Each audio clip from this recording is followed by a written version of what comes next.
Hello दोस्तों, आज हम इस वीडियो में बात करेंगे कि इंडियन एयरफोर्स का जो अग्निवीर वायु इनटेक 1/2025 के लिए आया है, जो उसके फॉर्म फिलिंग का प्रोसेस स्टेप बाय स्टेप हम लोग देखेंगे, जो भी इसमें रिक्वायरमेंट्स होंगी। और इसका हमने नोटिफिकेशन वाला वीडियो बनाया था, तो उसके बारे में हम लोग पूरी तरह से देखते हैं। उसके लिए आप अग्निपथ वायु.cdac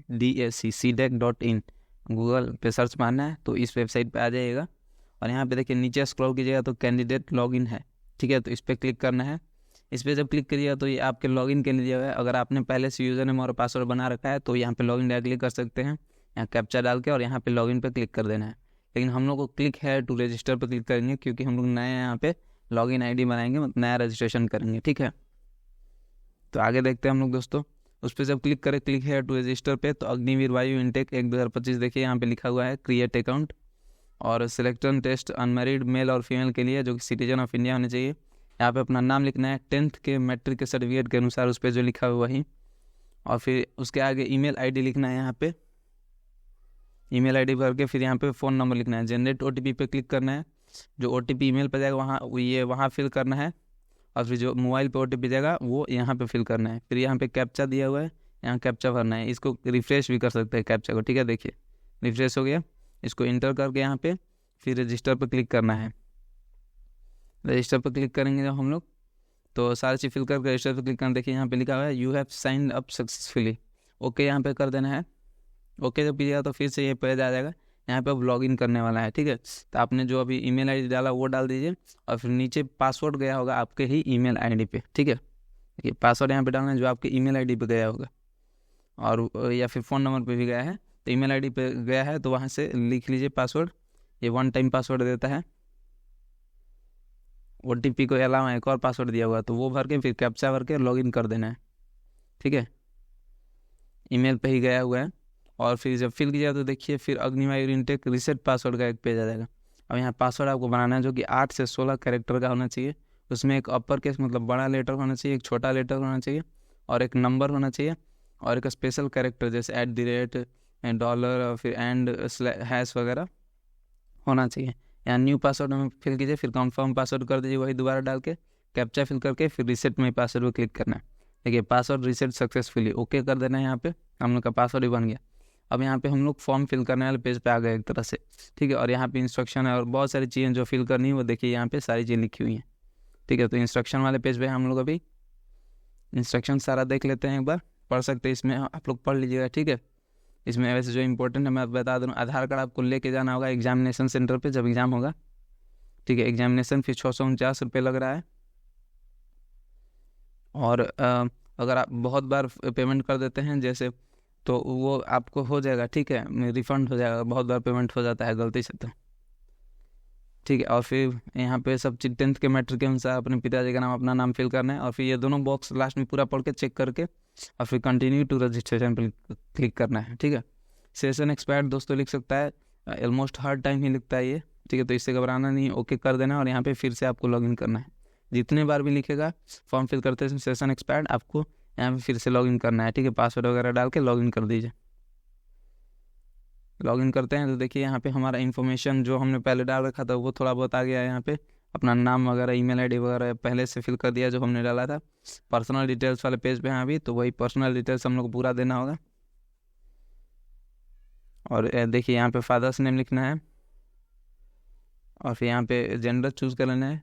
जो भी आप जेंडर क्लिक कीजिएगा देखिए यहाँ पे पूछेगा कि you have selected x gender, मतलब जो भी आप किए हैं ओके कर देना है वहाँ पे। फिर नेशनैलिटी इंडियन ऑलरेडी दिया हुआ है। बर्थ डेट बर्थ यहाँ पे दिया हुआ है, रेंज मतलब कितने से कितने के बीच में होना चाहिए, वहाँ सेलेक्ट कर लेना है अपना डेट ऑफ बर्थ। और फिर आप इंडियन एयरफोर्स में सर्विस देते हैं कि नहीं यहाँ पे पूछ रहा है, और यस कीजिएगा तो, और नो भी कर सकते हैं, मतलब जो भी हो। यस कीजिएगा तो आपको देना पड़ेगा सर्टिफिकेट नंबर वगैरह। और सेव एंड कंटिन्यू पे क्लिक करना है सब फिल करके, ठीक है। देखिए जैसे इंडियन एयरफोर्स में हमने यस किया तो यहाँ पे सर्विस नंबर देना है, और यूनिट बताना है, और फिर एक आपका जो डॉक्यूमेंट होगा उसको कॉपी डालना है, ठीक है। सब भर के नो हम लोग कर देना है यहाँ पे, और सेव एंड कंटिन्यू पे क्लिक करते हैं। अब क्वालिफिकेशन डिटेल्स पे पूछता है, ठीक है। जो आपका क्वालिफिकेशन है, पढ़ाई लिखाई कितना है, तो वो चीज़ यहाँ 10+2 मतलब 12th अगर आपने किया है फिजिक्स और मैथ्स और इंग्लिश के, इंग्लिश होना चाहिए, मस्ट है। फिजिक्स और मैथ हो ना हो कोई दिक्कत नहीं है, ठीक है। या फिर आपने डिप्लोमा कोर्स किया हुआ है या फिर कोई 2 साल का और कोर्स किया हुआ है, तो 3 दिया हुआ है यहाँ पे, कोई भी सिलेक्ट कर सकते हैं आपको जो भी आपने किया है। तो हम लोग 12th वाला यहाँ सेलेक्ट करते हैं, ठीक है। और डिप्लोमा किया हुआ है तो आप मिडिल वाला सेलेक्ट कीजिएगा, ठीक है, बीच वाला। और यहाँ पे 12th वाला जब कीजिएगा तो यहाँ पूछेगा कि 50% मार्क पूरा मिला के होना चाहिए, और इंग्लिश में अकेले भी 50% मार्क होना चाहिए, ठीक है। पूरा मिला के भी 50% होना चाहिए और इंग्लिश में अकेले 50 नंबर मतलब होना चाहिए 100 में, उससे ज़्यादा, ठीक है। तो यस कर देते हैं, यस और नो पूछ रहा था तो यस कर देते हैं। और फिर फिजिक्स और मैथ सब्जेक्ट था कि नहीं, यस था तो यस कर दीजिए, और नो था तो नो कर दीजिए। नो कीजिएगा तो आर्ट, साइंस और कॉमर्स तीनों का ऑप्शन आ जाएगा। यस करिएगा तो केवल साइंस का ऑप्शन आएगा, क्योंकि जिसका साइंस होता है उसी का फिजिक्स और मैथ्स होता है, ठीक है। और कैटेगरी अप्लाइंग फॉर, तो आप किस कैटेगरी के अप्लाई करें, केवल साइंस वाले या फिर अदर देन साइंस वाले। तो मैं रिकमेंड करूँगा दोस्तों कि जो साइंस वाले हैं वो बोथ साइंस और अदर देन साइंस वाला भर दीजिएगा, ठीक है। ऐसे दोनों एग्जाम हो जाए आपका उसी दिन, थोड़ा सा केवल टाइम मतलब इंक्रीमेंट होता है तो वो ठीक रहता है बल्कि। और फिर यहाँ पे अपना बोर्ड सेलेक्ट कर लेना, किस बोर्ड से आपने किया हुआ है 12th, उसको सेलेक्ट करके यहाँ पे एग्रीगेट मार्क लिखना है, पूरा मार्क कितना था आपका 12th क्लास में, जिस भी आप मतलब लिए हुए हैं तो उसमें कितना मार्क्स था वो लिख देना है पूरा।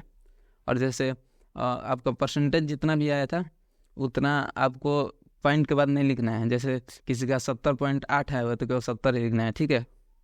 अब यहाँ पे हम लोग आगे सारा भरना है, मार्क्स कितना है, टोटल मार्क कितना है और परसेंट फिर लिखना है जोड़ जोड़ के, ठीक है। सब में भर दीजिए, इंग्लिश, मैथ, फिजिक्स, बायोलॉजी अगर है तो बायोलॉजी भर सकते हैं, मेनली नहीं तो इंग्लिश, मैथ, फिजिक्स से पूछ रहा है, बायोलॉजी जरूरी नहीं है, ठीक है। कंप्यूटर नॉलेज है तो यस कीजिए, नहीं है तो नो कीजिए। यस कीजिए तो आपको सेलेक्ट करना पड़ेगा बेसिक, एडवांस की मीडियम। और फिर एडिशनल मार्कशीट है किसी और सब्जेक्ट का जो आपने मतलब 12th में किया था तो यस तो कर दीजिएगा, है तो, नहीं तो नो। हायर एजुकेशन आपने क्या किया हुआ है, मतलब ग्रेजुएशन आप अभी कर लिए हैं कि अभी परस्यू कर रहे हैं, अभी मतलब कर ही रहे हैं, तो परस्यूइंग मतलब अभी कर रहे हैं होता है, ठीक है। तो हमने अभी कर रहे हैं डाला है। इंजीनियरिंग करते हैं कि नॉन इंजीनियरिंग, तो हमने नॉन इंजीनियरिंग डाला है। फिर नॉन इंजीनियरिंग स्ट्रीम क्या है आपका, आर्ट्स, कॉमर्स, साइंस की अदर्स कीजिएगा तो आपको लिखना पड़ेगा क्या कर रहे हैं। तो हम लोग यहाँ पे साइंस सेलेक्ट कर लेते हैं, ठीक है। जो भी आपका है सेलेक्ट कर लीजिए, फिर उसके बाद सेव पे क्लिक करना है, ठीक है। फिर उसके बाद 7 कंटिन्यू पे उसको सेव करके पहले फिर 7 कंटिन्यू पे उसके बाद क्लिक करना है। जब क्लिक कीजिएगा तो यहाँ पे देखिए सक्सेस लिख दे रहा है, क्वालिफिकेशन डिटेल, आप सर्टिफिकेट देना हो जो आपने डाला है, आप 10th का सर्टिफिकेट जैसे यहाँ पे अपलोड करना है, ठीक है। और यहाँ पे डायरेक्ट आप डिजी लॉकर से भी आप ले सकते हैं अगर चाहें तो। यहाँ पे 12th का सर्टिफिकेट डालना है, चूज़ फाइल पर करके, ठीक है। और दोनों सेव कर करके और 7 कंटिन्यू पे क्लिक करना है।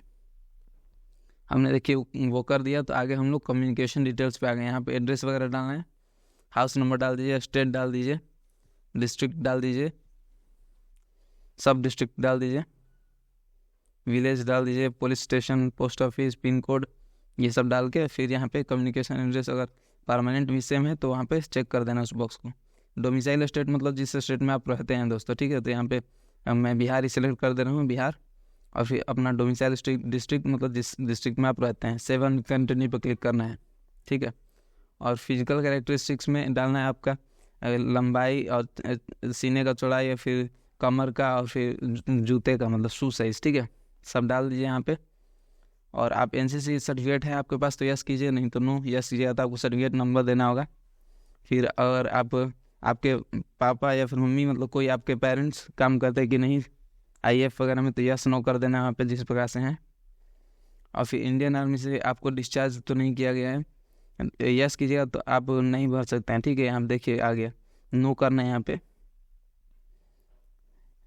डू यू नो ड्राइविंग, अब आगे पूछ रहा है कि जो भी आगे सेलेक्ट कीजिएगा ना आप, तो उसका सर्टिफिकेट आपको टेस्ट 2 में लेके जाना पड़ेगा जब फेज़ 2 टेस्टिंग होगा, ठीक है। जैसे ड्राइविंग जानते हैं तो आपको ड्राइविंग का सर्टिफिकेट भी लेके जाना पड़ेगा। जो भी अब नीचे हम लोग फिल करेंगे उसका सर्टिफिकेट हम लोग को लेके जाना पड़ेगा जब फेज़ 2 का टेस्टिंग होगा तब। तो ड्राइविंग हमने नो कर दिया। अगर आपके पास कोई नॉलेज है मतलब जैसे ड्राइविंग में यस कीजिएगा तो आपका पूछेगा किस प्रकार का वाहन चलाते हैं, मतलब 2 व्हीलर की 4 व्हीलर। और फिर ट्रेड्स में कोई आपका नॉलेज है यस नो कर सकते हैं वहाँ पे जैसा है आपका। कैटरिंग में है अगर आपका तो कर सकते हैं यस नो। इंफॉर्मेशन टेक्नोलॉजी में यस या नो कर सकते हैं। अगर इंफॉर्मेशन टेक्नोलॉजी जैसे हमने यस किया, यहाँ पे टाइपिंग स्किल्स पूछ रहा है तो टाइपिंग स्किल्स हमने यस पर दिया, ठीक है। 35 वर्ड से ज़्यादा होना चाहिए, 35 वर्ड PM से ज़्यादा होना चाहिए। अकाउंटिंग में अगर आपका कुछ है तो यस और या नो कर दीजिए, और अगर कोई अदर स्किल है तो यहाँ पे यस या नो करके और फिर इसको स्पेसिफाई कर देना है जो भी अगर आपका अदर स्किल है। अगर आपका और कोई अचीवमेंट है स्पोर्ट्स में नेशनल डिस्ट्रिक्ट लेवल पे या फिर स्टेट लेवल पे तो यस कर दीजिए और सिलेक्ट कर लीजिए, और नहीं तो नो। फिर इंग्लिश और हिंदी के अलावा और कोई लैंग्वेज जानते हैं तो यहाँ पे लिख दीजिए, और नहीं तो नो, ठीक है। और फिर आगे यहाँ पे मेडिकल हिस्ट्री डालना, अगर आपको कोई पहले बड़ा बीमारी हो गया था या कुछ वैसा तो उसको यहाँ पे स्पेसिफाई कर देना है, ठीक है। और या फिर आपके पेरेंट्स को, भाई बहन को और किसी को वैसा था तो उसको स्पेसिफाई करके। और फिर देखिए यहाँ दोस्तों हम लोग थोड़ा भूल गए थे, यहाँ पे हम लोग को अपने बॉडी पे मार्क्स लिखना है, जैसे घुटने के नीचे या फिर चेस्ट से ऊपर जो भी कुछ आपका मार्क्स है लिख दीजिए यहाँ पे, और नहीं है तो खाली भी छोड़ सकते हैं। फिर सेव एंड कंटिन्यू पर क्लिक करना है। देखिए दोस्तों फिर सेशन एक्सपायर्ड लिख दिया यहाँ पे, तो कोई दिक्कत नहीं है, वहाँ पे फिर से आपको लॉगिन करके और फिल करके और ओके करना है, ठीक है। अब फोटो और सिग्नेचर वाले पे आ गए। फोटो जेपीजी फॉर्म में होना चाहिए, 10 से 50 KB के बीच में होना चाहिए। और देखिए फ़ोटो जो भी अपलोड करेंगे ना तो फोटोग्राफ पे पासपोर्ट अंडरस्कोर फोटोग्राफ लिखा होना चाहिए, उसका नाम होना चाहिए। और सिग्नेचर होना चाहिए, और थंब इम्प्रेशन का थंब अंडरस्कोर इम्प्रेशन। तो ये कॉपी कर करके उसका नाम वही चेंज कर लीजिए जो भी आप फोटो अपलोड कीजिएगा, ठीक है। और यहाँ पे अपना चूज़ फाइल में सिलेक्ट करके फ़ोटो अपलोड कर लेना है, जिसपे कि आपका नाम लिखा होना चाहिए, और जिस दिन फ़ोटो खिंचाएं वो डेट लिखा होना चाहिए स्लेट पे, ठीक है। वाइट चॉक से उस पर लिखा हुआ देखिए यहाँ पे फ़ोटो दिया हुआ है, और फिर सिग्नेचर वैसे ही, और फिर लेफ्ट हैंड थंब इम्प्रेशन, बाएं हाथ का अंगूठा का मतलब स्टैम्प चाहिए। फिर लाइव फ़ोटो भी आपको देना पड़ेगा यहाँ पे, और अच्छे से ले लेना है, मतलब यहाँ पे वही लिखा हुआ है कि फ्रेम में लेना है लाइव फ़ोटो। स्टार्ट कैमरा पे क्लिक कीजिएगा तो आपके फ़ोन से परमिशन मांगेगा, फ़ोन या लैपटॉप से जिस भी आपसे बना रहे हैं तो परमिशन मांगेगा। और फिर सब फिल करके दोस्तों सेव एंड कंटिन्यू पे यहाँ पे क्लिक करना है।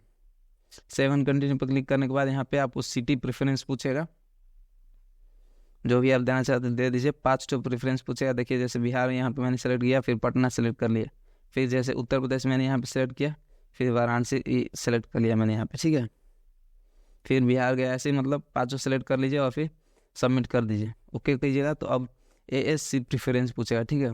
फेज़ 2 के टेस्टिंग के लिए आपको सेंटर पूछता है, यहाँ पे 12 सेंटर है पूरे देश में, तो यहाँ पे आपको 12 सेलेक्ट कर लेना है। 13 है, ठीक है। 13 भी सेलेक्ट करके पूरा, तो उसको सेलेक्ट करके और पूरा लिखना है यहाँ पे, हर एक फिल करना होगा और सबमिट किया ना, तो फिर देखिए आपका ड्राफ्ट पूरा आ जाएगा, मतलब एप्लीकेशन फॉर्म का। और देखिए यहाँ पे हम लोग का पूरा इन्फॉर्मेशन दिया हुआ है, यहाँ से डाउनलोड ड्राफ्ट एप्लीकेशन फॉर्म पे क्लिक कीजिएगा तो आप डाउनलोड कर सकते हैं अपना जो आपने इन्फॉर्मेशन फिल किया हुआ है। फिर नीचे 2 बॉक्स दिए हुए, इसको चेक करके कंटिन्यू टू पेमेंट पे क्लिक करेंगे। यहाँ पे फिर से एक बार कंफर्म डिटेल्स करना पड़ेगा, जो भी आपने डिटेल्स चला वो सही है कि नहीं। और फिर जब पेमेंट वाले पेज पे देखिए अब हम लोग आ गए, पेमेंट का 2 गेटवे है, गेटवे 1 और फिर गेटवे 2, ठीक है। किसी भी से कर सकते हैं, कोई भी आप चूज़ कर सकते हैं। यहाँ पे देखिए पेमेंट के पेज में एक और चीज़ लिखा हुआ है, यहाँ पे कोई भी गेटवे आप चूज़ कर सकते हैं। और यहाँ पे लिखा हुआ है नेट बैंकिंग से अगर करते हैं आपका तो ज़्यादा चांस है कि होगा, फिर क्रेडिट या डेबिट कार्ड से मतलब मीडियम चांस है, और UPI से बहुत कम चांस है कि होगा। इसलिए मैं भी रिकमेंड करता हूँ कि नेट बैंकिंग से कीजिए आप, मतलब क्रेडिट कार्ड वगैरह से कर लीजिए, ठीक है, क्रेडिट कार्ड डेबिट कार्ड वगैरह से। और फिर यहाँ पे पेमेंट करके आप अपना एप्लीकेशन प्रिंट कर लीजिए।